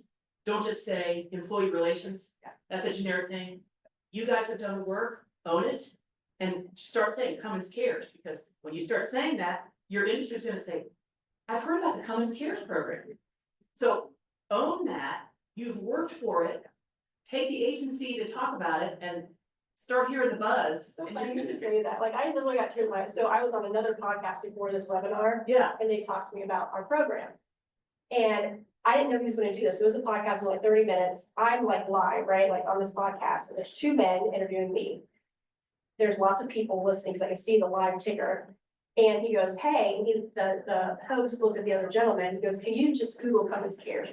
I'm like, and it came up, of course. and he showed it, and I had all teary eyed, I was like, oh my gosh, it's actually, on it. It was so funny, but it is, and I mean, we called it that in the webinar, but, you know, I think continuing to talk about that industry is super important. Yeah, when you introduced it, you said employee relations. I can't feel that. Cummins Cares, just that word care, I'm feeling differently about it. So keep driving that. I bet you could do a lot more talks on that, but own that. You built it, own it. talk about it and have the industry start talking about Love it, thank you. it. Okay, who else would like to share? And let's kind of break these out. Who else has one that they would love to share? I can go. Dana. It'll be a little Dana, quicker. Give I mean, us the quicker 'cause background. It's not, yeah. Give us back first and then we'll go. Okay, so I have to present, it's a luncheon with other accountants, CPAs, educators, where we're all in the same field of accounting. I would say women, it's a women's luncheon. A lot of them are probably executives as well in their organizations. Like I said, other CPAs, other accounting professors, because it's at a local college that I adjunct where I teach at. The age range is probably 40 to 60-year-old women. 40 to 60, so they've been around the block. Yeah. Okay, And so I was asked to speak about basically, how could we change the trajectory of our accounting profession? So basically, there's less and less students wanting to become accountants and CPAs. And so how could we help change that trajectory? so the business problem is, we don't have enough people coming up to fill Yeah. this pipeline, so it's a Yes. pipeline problem. Yep. All right, and why are you women worried about this? And so, I mean, I think we're worried about it as a profession, which is a big problem, but I kind of wanted to tie it down more to how we as women could help contribute that, because at a faster rate is the women be going into the field. So although there's less and less individuals wanting to be accountants and CPAs, there's even less women that are wanting to go into that particular profession. So it already was a profession filled with white men. And now we don't have any women that are wanting to continue on in that field. So it's a problem for everybody, but it's really a problem for women. all right? Yes. And so this is another ocean to boil, folks. I mean, seriously. But they wanted you to talk about, they wanted you to come up with the answers of how to change this? Just to speak on it, I guess, but left it kind of open. So like where, I'm trying to decide where exactly do I go with that?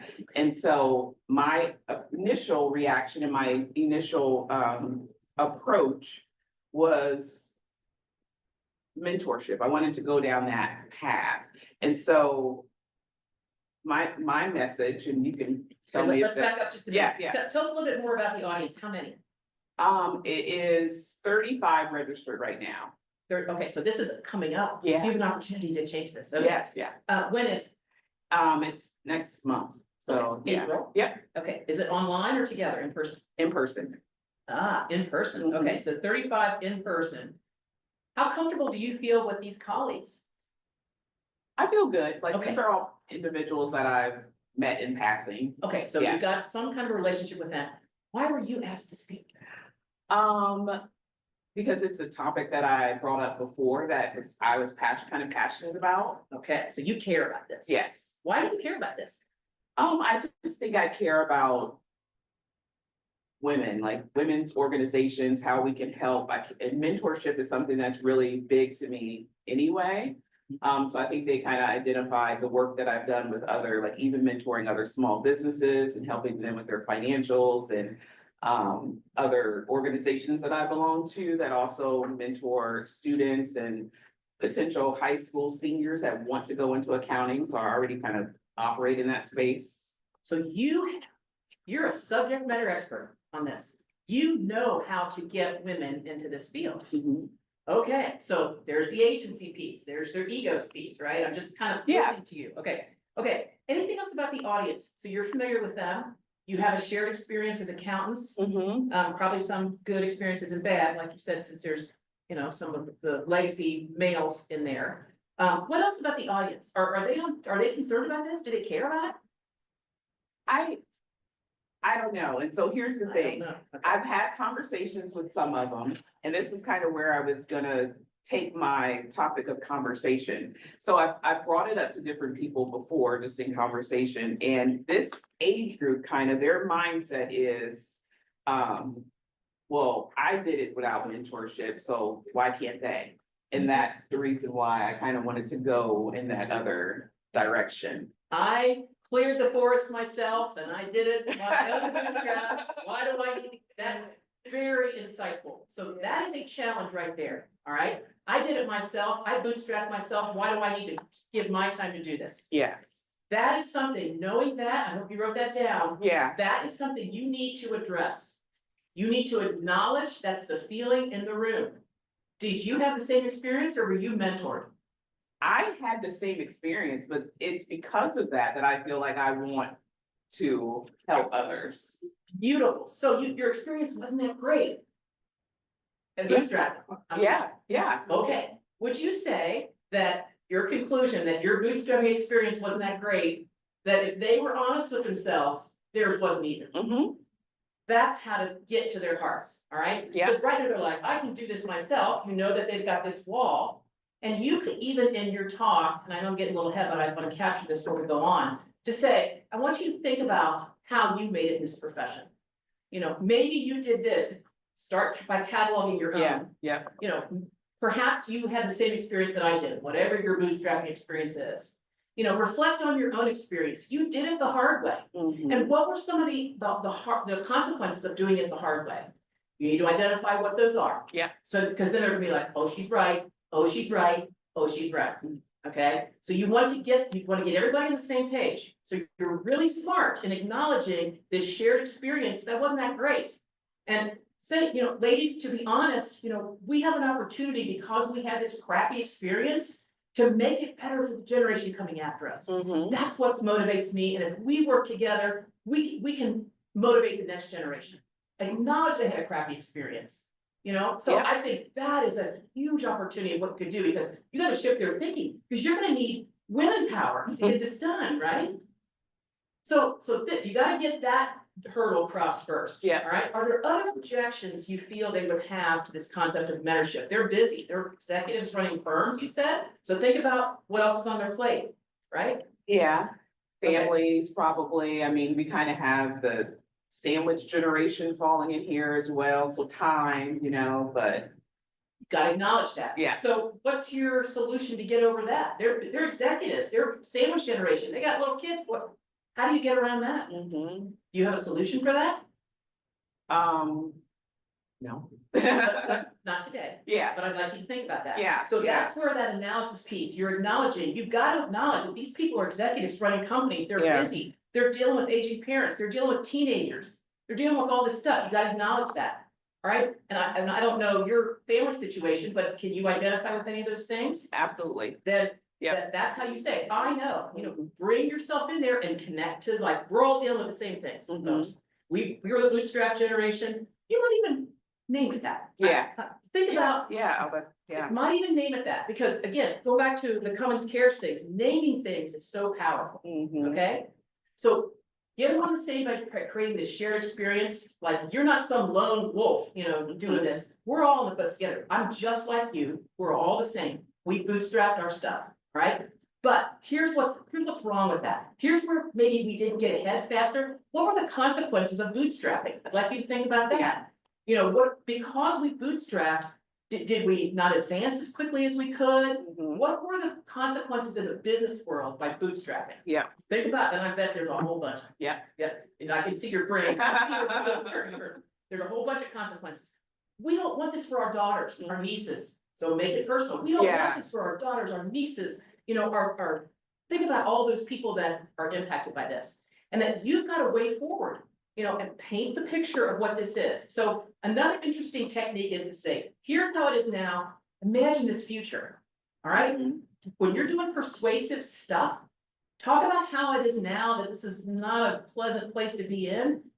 What could be? Get them to imagine a new future where young women are mentored by the bootstrap women. And what we can do to get them to advance faster, I don't know, whatever your laundry list is, Mhm, okay? All those benefits that you're gonna think through. Mhm. So imagining a new future is so powerful when you're trying to change things in your behavior. Okay, so your intention is what? Be specific. What is the outcome you want to see when you do this presentation? What do you want to see? What's your outcome? I want to see more women stepping up to help others. Okay, be more specific. Okay.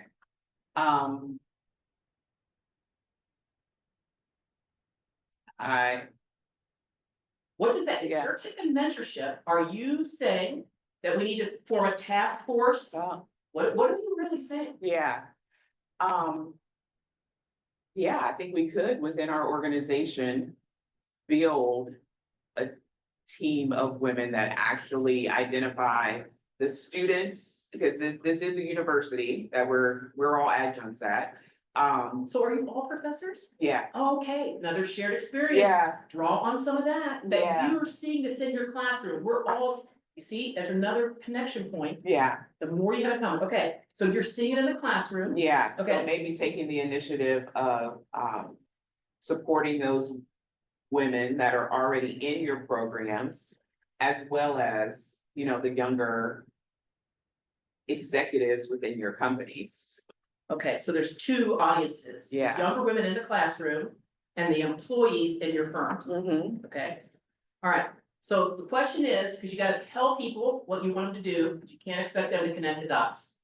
So please take that as a takeaway. Yeah. Don't assume people are gonna know what to do. You need to tell them what to do and connect every dot. So you've just defined two audiences that they can take action on. Yeah. The women in their classroom and the women in their firm.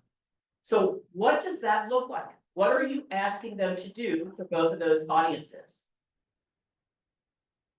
And you may not know that today. Yeah, Is it potentially an hour a month for each of those groups? I mean, I don't know what it is. yes, But you gotta be specific, pledge maybe it's pledge to start a mentor program in your company. Pledge to start an after-school mentorship program in your classroom, mm-hmm, whatever it is. And so the message could be something like champion mentorship in the classroom and at your company. mm-hmm, To start with, but you've gotta be specific. If Yeah. you wanna address those two audiences, the women in the classroom and the women at your firm, what is that? And you gotta give it a name. What is that? Is it a mentorship program? Or are you saying, 2 hours a month? What are you asking? You're gonna ask them for something. yeah. I think it's specifically a mentorship program. And again, Yeah, that's why you've gotta think about, what am I asking them to do? yep, Because then, Dana, if you put that out there, and I'm assuming you're gonna have a follow-up meeting in a month. mm-hmm, Now you've got something that you can act on and make a change in your industry. You're not just talking at a luncheon and, that'd be nice to do. yeah, Because that doesn't get anywhere. If you're speaking, you need to make a change in something. It's not just speaking to speak. So, again, return on investment, we're gonna talk about that in just a minute.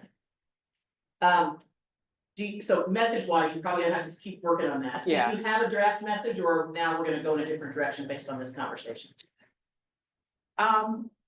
my initial message was be the support you wish you had. Okay, that line can be used in your talk, but I don't know how to act on that, Okay, because I don't know what to do with that. But if you say, let's each of us commit 2 hours a month, whatever it is, to mentoring the women in our classroom and the women in our firms. You can measure that, you can act on it, you can check on that, it's specific, and you can decide what it is. yes, yeah, But it can't be out there and like vague, yeah, it needs to be specific. And what an honor that they've chosen you to do this, and I can tell that you're passionate about this. But just capture this idea of we're part of this bootstrap generation, give names to things. mm-hmm, And that allows you to start talking about it in the future. Any other questions? nope, that's great, Does that help? thank you, very. Okay. Dr. K, I would love to shift, I'd like to do someone online that is dying to share what they're doing. So I asked a while ago, and I don't have any WBEs that have said anything unless there's somebody else that wants to jump in. If I not- said, my hand's Oh, up. oh, is it? Oh, I see it now. It wasn't before. Okay, go ahead, Anisha. Hey, so Anisha Bailey, with Soar Bailey, we have dairy-free gelato. And so I want to just kind of I'm gonna go through it, and then I know I need help. So, Okay, give us the context, Anisha, and hi, how you doing? hey, I'm good. How are you? Good. So Okay, give us the context. the context is we sell dairy-free gelato. We make, manufacture, sell it, and we sell it in different ways. So we don't have a storefront. We sell it through personal and business events, as well as subscriptions where you can get it delivered to your home or office. So we have two different audiences. You have it on the business end and you have it on the personal end for people who just want it for their families. Now, what I'm talking about today is more so geared towards businesses and employers. So our whole perspective with giving it for businesses and employers is helping leaders to leverage our gelato as an expression of gratitude.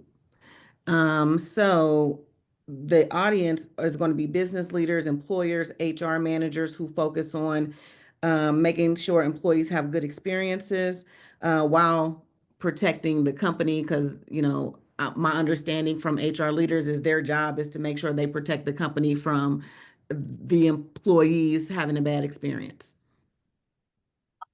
Does that Okay, make so there's a risk element in there, I'm hearing. Yes, for the employers.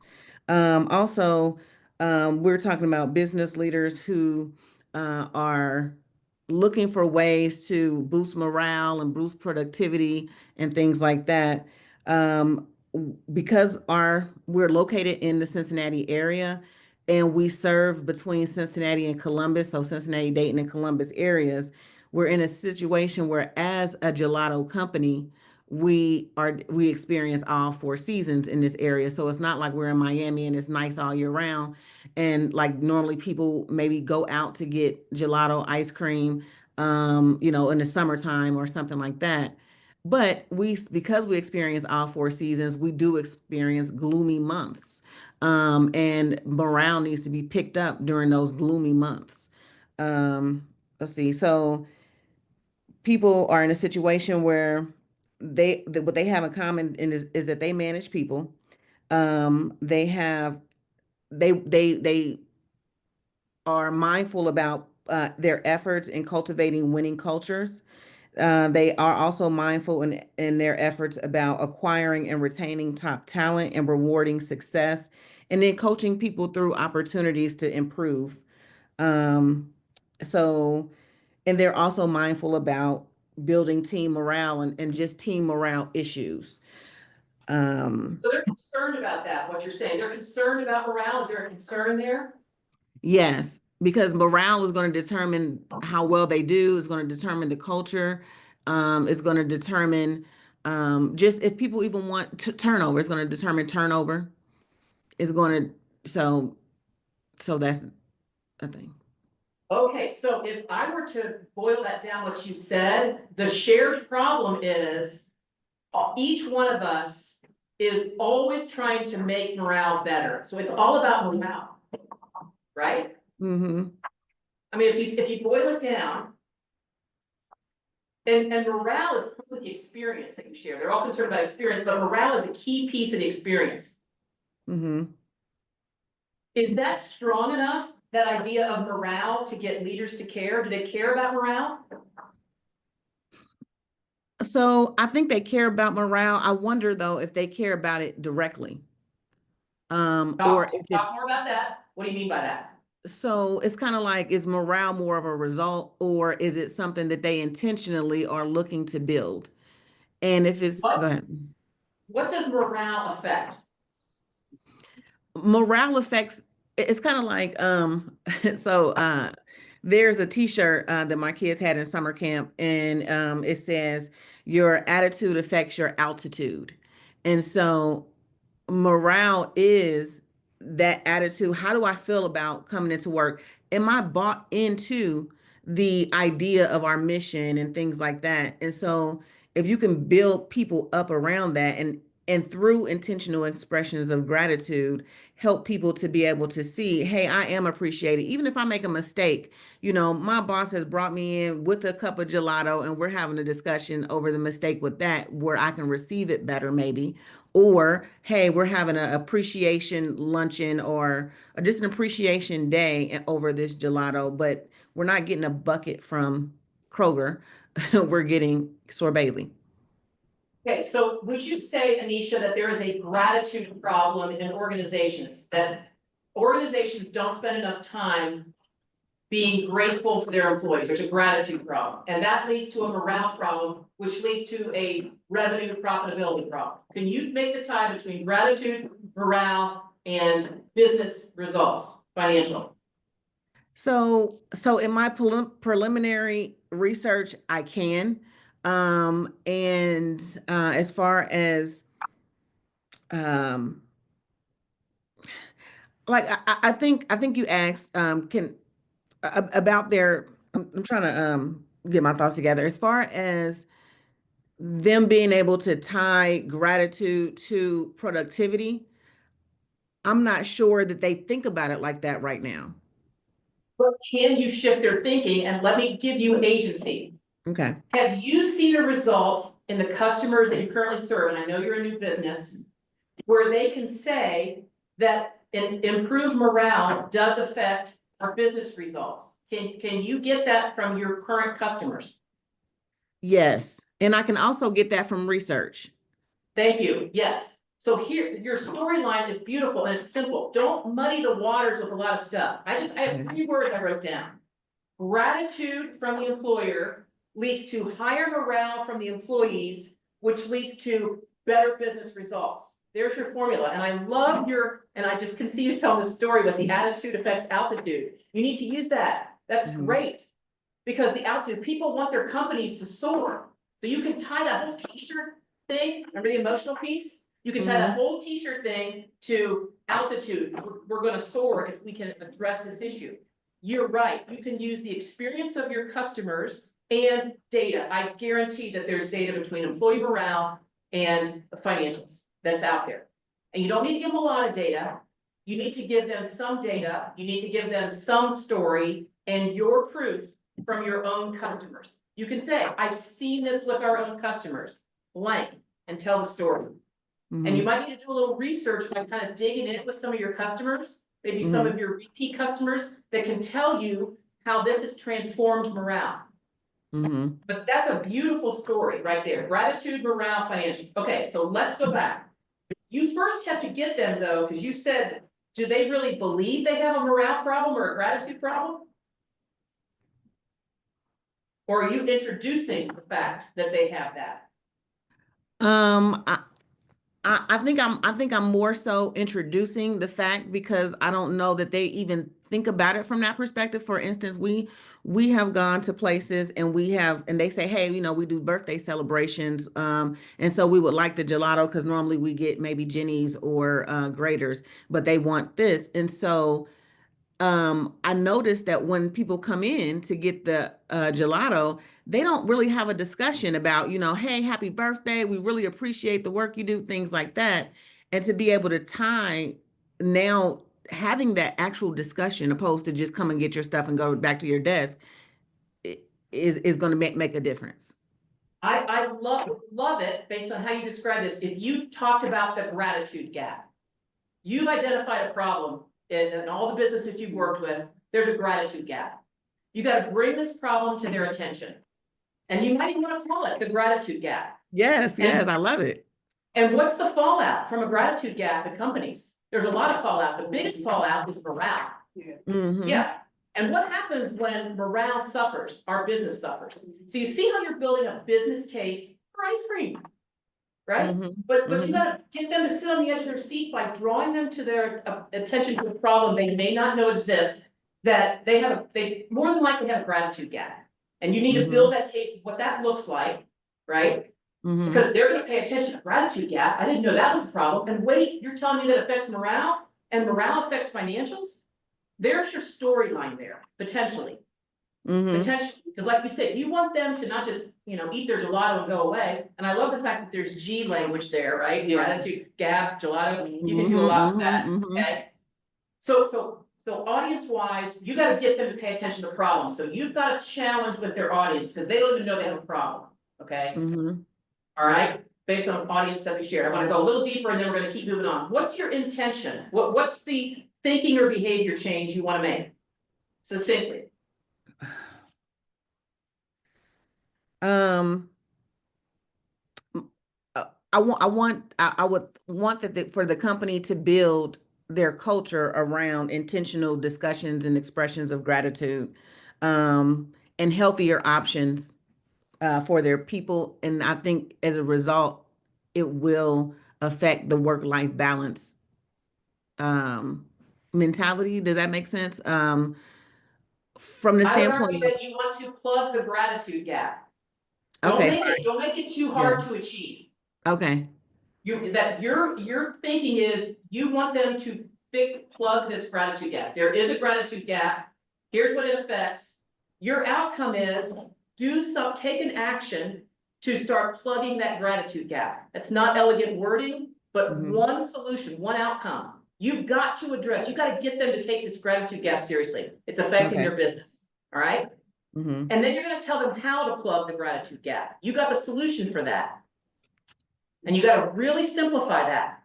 But your problem is you have a gratitude gap, it's affecting morale, and that affects financials. Okay? Your outcome is I want you to take an action, you got to define what that action is, to plug your gratitude gap. All right? Mhm, mhm. And then I don't know that we're gonna have time to wordsmith your message, but it's gotta be one single thing. If you plug your gratitude gap, you will blank. It's gotta be wordsmith, but that's the concept. One message, so that when they leave the room, they know what to do. I gotta plug the gratitude gap if I wanna fix my morale problem, because that's gonna affect my financials. Okay. So be careful that you don't try to conquer everything, because Mhm. this is actually a good example. Because I know you have a complex business problem, but if you try to do everything, you're not gonna get them to do anything. Right. So it's really about focusing that message and then tell them how to do it. Tell them how to do it. Okay? Was Right. that helpful? Thank you. Yes, Was that yes, helpful? Okay. yes, very much. I could do these all day long because I think they're so fun, but we're gonna move on to the next topic. Before we do, we're gonna take a 3-minute stretch break, 3 minutes. Folks need to go to the restroom, get some coffee, water, 3 minutes. And Courtney, what time are we coming back then? Come back at 11:19. 11:19, we'll be right on the money, 11:19, so refresh your stuff and we'll come back in 3 minutes. We're gonna roll back. She's on it. Are we back online, Dr. K? It's always right. I like- Yep, we're still here. All right, perfect, thank you for refreshing your coffee, your water, taking a little break. Because that means our minds are back in the game, so we are going to now move on to the second part of this, which we're gonna go, like I said, I promised you we were gonna ramp up a little bit. We can get our slides are staying where they are. So Courtney's gonna come to the rescue again. Seeing if we can advance that. It's going to sleep. No sleeping today. There we go. All right, perfect. As I promised, now it's time to talk about high stakes presentations because this is gonna ramp things up, right? What I would like to do is give you a 7-step process for creating and delivering a high stakes presentation that drives a return on investment, because it takes time to create presentations. You want to get a return on that. You're not just doing it because you have nothing else to do. This is a process that you can continue to rinse and repeat to get a clear business result. And we talked about that a little bit during the AIM process, because obviously you got to begin with the end in mind. What is the result you want to get? But I want to talk about when the stakes are higher, you know, you're a little more anxious, there's a little more struggle, there's a little more folks involved. So I'd like to get some answers and some input. When I say high stakes presentation, what comes to mind? Maybe this is something that you've given in the past or you're going to be given in the future. It is high stakes for some reason. Does anybody have any ideas on what that might look like? What's a high stakes presentation? I would say there's two. Two. One would be the revenue of your business, since we're all business owners. But I always think about the reputation of myself. Ooh. Okay, so you crystallize it. So the revenue of the business, who are you talking to about the revenue of the business where the stakes are high? For example, I mean, I could be doing a presentation to a client, a potential client. a potential client. Okay, it's high stakes. And why are the stakes high when you're talking to a potential client about your revenue? Why are the stakes high? It's the future of the business. It's the bottom line of the business. Are you gonna be there for them? Can you do the work? Are you the right fit? So this is between, you're gonna win the job or not win the job, right? So it's a sale. At the end of the day, we're talking about sale, right? Are you gonna get the job or not get the job? High stakes. If you don't get the job, your revenue is going down. That is high stakes. We're not in business if you're not selling, right? Great example. You also say reputation. So I love that. Give me an example of a high stakes presentation where your reputation is on the line. I don't know. I just think my reputation is on. Oh, good, Dana. Thanks for. You think you're right? No, that's a Kathy. Yeah, I would say every presentation. You're both connecting the same dot. Yeah. You're both connected, because Kathy was ready to say it. She's Yeah. like, you know, my reputation is always on the line, Yeah. always on the line. Yes, absolutely. And if you lose your reputation, I would argue you've lost everything. Mhm. So very high stakes, great examples. Dr. K, any folks online have some high stakes presentations that they are involved in that would like to share? Would anyone online like to share? I'll go. I'd say pitches for my company, whether it's, pitching for new business, pitching for funding. Actually, the example that I used for our exercise was I'm doing a pitch to some folks that I kind of want to bring on in sort of like a business development capacity. So Okay, pitch for new business or pitch for funding. So and I'm sorry, who is this speaking? this is Angie Sanders. Angie, hi Angie. Hi. So you're trying to win funding, so it's an investor presentation. Will you invest in my business? Yes. Super, definitely, highlight, high stakes when you're pitching to investors. Excellent example, excellent. Who else? Anybody else online, Dr. K? Those are great examples.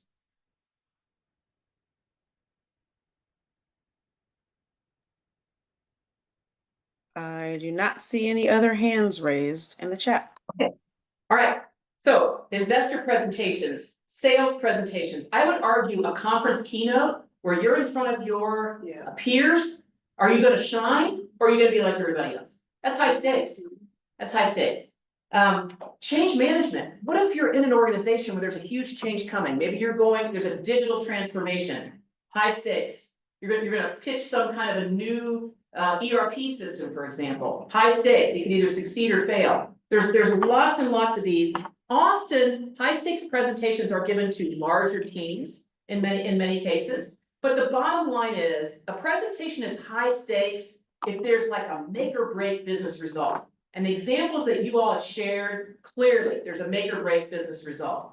But I would also argue that getting there, because there's so much at stake, the struggle is even bigger. The struggle that you do when you sit down is even bigger. And so let me give you an example. I have a colleague who is in the business of communication. So this actually surprised me.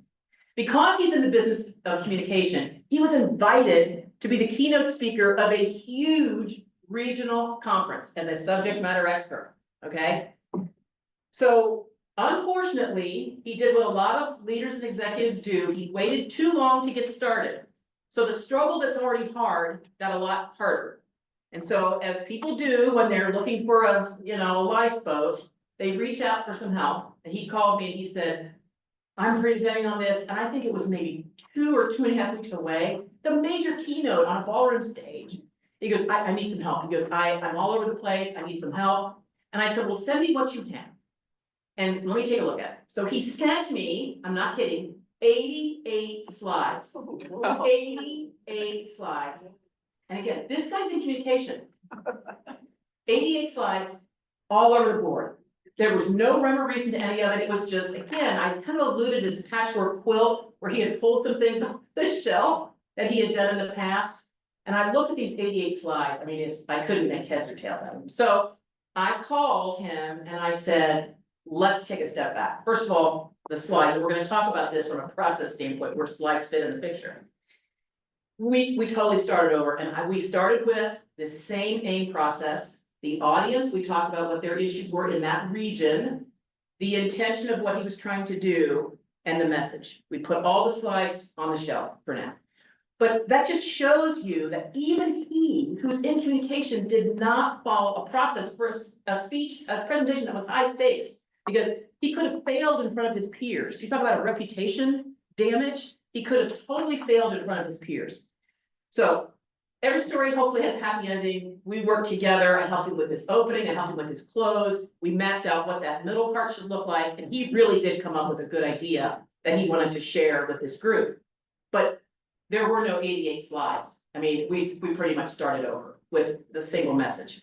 So again, folks, the struggle is real, but the bottom line is he didn't have a process. That was the root cause of the problem. And this is where so many leaders go wrong. I worked with another executive who he had an opportunity again to speak in front of his peers, but there were competitors in the audience as well as suppliers. He had the opportunity to crystallize that relationship with the suppliers. And so he called me into his office and he said, here's what I want to say. And he gave me this sheet of paper with like, I'm gonna say, there was like 45 items. He goes, this is everything I know about the industry and I want to share with them my long industry knowledge. And I said, I looked at that list and I said, let me think about this and let me get back to you. So went back, looked at it. There was one element in there based on the audience analysis where he could affect the behavior of those suppliers, all right? So I went back in and I said, honestly, if you try to do this, they're not gonna remember anything. I said, but you have an opportunity to talk about this. There was a special program that this company had launched that they had just started going and it was having some good results. I said, if you talk about this program to get other suppliers on board, I said, you're gonna look like a hero in front of this industry conference. Put aside I know you're super smart, you've got all these years in the industry, put that aside. Talk about what you invented here, that it's having good results and you need more people on board. And so he bought into that, we built that out. And he went to this conference, it was a national conference, he went to it, and he gets back and he texts me. And I said, well, how did it go? And he said, knocked it out of the park. He said, I had people coming up to me afterwards, suppliers saying, I want to be part of your program. And he goes, but you know what made it even sweeter? I said, what? He said, my competitor who spoke after me gave the history of their company. And I said, okay, and they were throwing rotten tomatoes at this guy. There was no ask, it was just me again. So he had a result, and indeed, that program expanded as a result of that conference. So this stuff works. This stuff really works if you do come at this with intention. If you don't follow a process, you will have things that feel haphazard and random and undisciplined. Stream of consciousness, like what I got on that sheet of paper from him. It was all his thoughts of the industry poured out on paper. You then get frustrated, you get off course, and you start running out of time, which happens all too often. If you follow a clear process, it's going to stop you from winging it, from doing this cut and paste thing. You know, when you pull presentations off the shelf, it will drive much more clarity and clear thinking. Kind of what you've experienced today, how you can clarify that thinking. And it will save you time because all the other stuff falls away. You pick your lane and you drive in it. It will eliminate all the rework that you're now doing with your presentations. And that confidence piece is so important. It's going to build your confidence. So let's go ahead and unpack this process. And Courtney, did we lose the clicker? Oh, here it is. I see it. Let's see if we can, there, we're moving right along. Okay. So I want to explain this process in light of a new speaker that I worked with several years ago, who she had a high stakes presentation. And I'm sorry, Lanice is not here. She is very passionate about adoption. And she really believes that the adoption laws in the United States of America, which are state-based, need to be changed. And so she's on a mission in her life. She was this wonderful marketing expert who made plenty of money. She's now retired and she's on the road trying to get adoption laws changed in this country. She had an opportunity to speak to a group of folks that could influence the legislature in a state. And there were different legislators there. There were folks that work with legislators there, people that were in tune in that state with those laws. So they were getting together and she said, help me. I have one shot to try to get their attention.